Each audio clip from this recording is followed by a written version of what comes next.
फौरी इंतखाबात का ऐलान ना किया तो लीगी उम्मीदवार इंतखाबी मुहिम चलाने के काबिल भी ना रहेंगे। असल कबाहत इत्तेहादियों की राय से मुताल्लिक है। वो चाहते हैं कि हुकूमत मुद्दत पूरी करे। इसमें पीपल्स पार्टी खुसूसी अहमियत को हामिल है। इससे सेट एडजस्टमेंट करें। इन्हें पंजाब में जितनी सीटें 1.5 साल बाद मिलने की उम्मीद है, इसकी आधी अभी ऑफर कर दें और मामले को यहीं खत्म करें। गुज़िश्ता बरस अक्टूबर में इस वक्त के ISI सरबराह जनरल फैज हमीद की बतौर पेशावर कोर कमांडर तब्दीली के मौके पर होने वाले तनाज़ुर के बाद ये तो तय था कि साबिक वज़ीर आज़म इमरान खान अब अपनी मुद्दत मुकम्मल नहीं कर पाएंगे। फौरी तौर पर इनको निकालना भी मुमकिन नहीं था, क्योंकि नवंबर तक तो वो खींच तान कर ISI सरबराह के तबादले को भी ले ही गए थे और फिर IMF से हुई डील, स्टेट बैंक तरमीमी बिल और इसको पास करवाने के बदले इलेक्ट्रॉनिक वोटिंग मशीन और ओवरसीज पाकिस्तानियों का वोट का हक मनवाने के बिल भी पास हुए।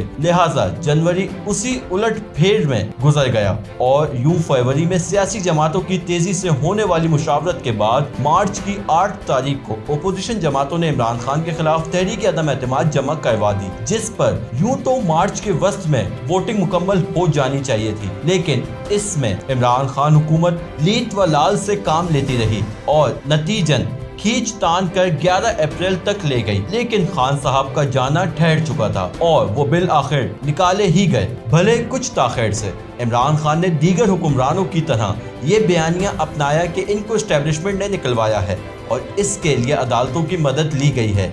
ये बयानियां अपनाने वाले वो पहले वजीर आजम भी नहीं थे और आखिरी भी नहीं है। एस्टेब्लिशमेंट के किरदार को तस्लीम ना करने भी ज्यादती होगी।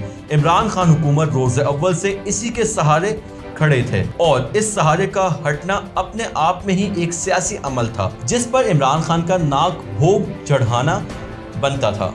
अलबत्ता ये तय है कि एस्टेब्लिशमेंट ने जो फैसला अब किया था यही दुरुस्त था। सियासी अमल में इनका कोई अमल दखल नहीं होना चाहिए। ताहम इस हकीकत से कैसे इनकार किया जा सकता है कि हर अमल का एक रद्द-ए-अमल होता है। जब आपने खुद एक बयानिया बनाने में इस कदर किसी शख्स की मदद की हो और फिर आपकी इससे किसी बात पर अनबन हो जाने या कुछ लोगों के बकौल मुल्की माशी सूरत हाल की अबतरी का यकायक अदराक हो जाने की सूरत में इससे अपनी हिमायत खींच लेने का फैसला कर लिया है, तो अब इससे भुगतना भी तो होगा। जिस एस्टेब्लिशमेंट ने इमरान खान को बनाया था उसे भुगतना भी इसी एस्टेब्लिशमेंट को चाहिए था। इसके लिए वो तमाम इकदाम करना नागुज़ेर थे जो इसके लिए राह हमवार करते हुए नवाज शरीफ और मुस्लिम लीग नून के खिलाफ लिए गए थे। यकीन कीजिए ऑपरेशन इमरान खान इससे आधी मेहनत का मुतकाजा था, लेकिन हुकूमत और एस्टेब्लिशमेंट दोनों की जानिब से मुकम्मल तौर पर गैर संजीदगी दिखाई गई। ये दोनों एक दूसरे पर ये जिम्मेदारी डालते रहे और नतीजन कुछ हफ्तों बाद दूसरी साइड को मौका मिल गया कि वो अपना दाव खेलें। ऐसा नहीं कि ये दाव पेच आपको खेलने नहीं आते, आपने बस खेलने नहीं। गैर जानिबदारी का ड्रामा कुछ ज्यादा ही लंबा खींच लिया गया। जो इकदाम 11 से 14 अप्रैल के दौरान ले लिए जाने चाहिए थे वो आज तक फैसले के इंतजार में पड़े गल सड़ रहे हैं और अब ताज़ा फिल्म मार्केट में ये आई है कि इसका दबाव इतना है कि इलेक्शन करवाना लाजिम हो गया है। खातिर जमा रखिए, ऐसा कोई दबाव ना पहले था और ना अब है। इमरान खान के चंद हजार के जलसे और मसनूई और हकीकी अकाउंट्स के इब्तनाज से बने ट्विटर ट्रेंड्स कतईन इस काबिल ना थे कि मुल्क की ताकतवर तरीन रियासती इदारे की कांपे टांगने लगी। ये सब एक सोचे समझे मंसूबे के तहत किया गया है और इसीलिए शहबाज को चाहिए कि 1 मिनट ज़ाया किए बगैर इंतखाबात की तरफ पेशकदमी शुरू करें। इन्हें साजिश को भांपना होगा। ये एस्टेब्लिशमेंट कभी इस मुल्क के लिए अपना लाडला कुर्बान नहीं करेगी।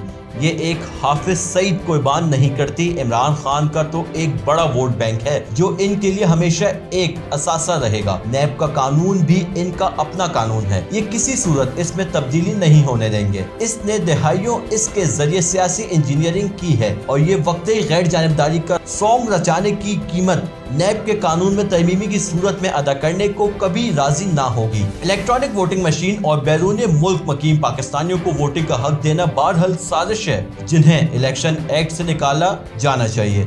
इस के लिए अगले एक हफ्ते के अंदर अंदर कानून साजी मुकम्मल करके असेंबलियां तहलील करने और नए इंतखाबात की तारीख का ऐलान करें। इसमें कबाहत कम अज कम ये नहीं होनी चाहिए कि इमरान खान का बयानिया अवाम में बहुत मकबूल है। जब आप सड़कों पर निकलेंगे, अवाम को हकाइक बताएंगे तो वो आपकी बात भी सुनेंगे। पाकिस्तान के अवाम को बेवकूफ समझना छोड़ दीजिए। फिलहाल लीगी उम्मीदवारों के लिए ये दलील देना निस्बतन आसान है कि इमरान खान डॉलर को 115 से 190 पर लाया। हमने कोशिश की कि इसे संभालें, लेकिन इसने IMF के साथ ऐसा मुआहदा कर रखा था कि हम मजबूर थे और अवाम पर बोझ डालने के बजाय हमने अपनी हुकूमत की कुर्बानी दे दी, मगर इस मुल्क दुश्मन फैसले की तायीद नहीं की। ये दलील भी अभी काबिल एतमाद है कि जब डॉलर महज 190 से 198 पर आया है, 6 माह बाद जब ये 225 रुपए पर होगा, तो कोई इस बात पर एतमाद नहीं करेगा कि ये सब इमरान खान का किया धरा है, भले इसमें कुछ सच्चाई शामिल ही क्यों न हो। असल कबाहत इत्तेहादियों की राय से मुतालिक है। वो चाहते हैं कि हुकूमत मुद्दत पूरी करे।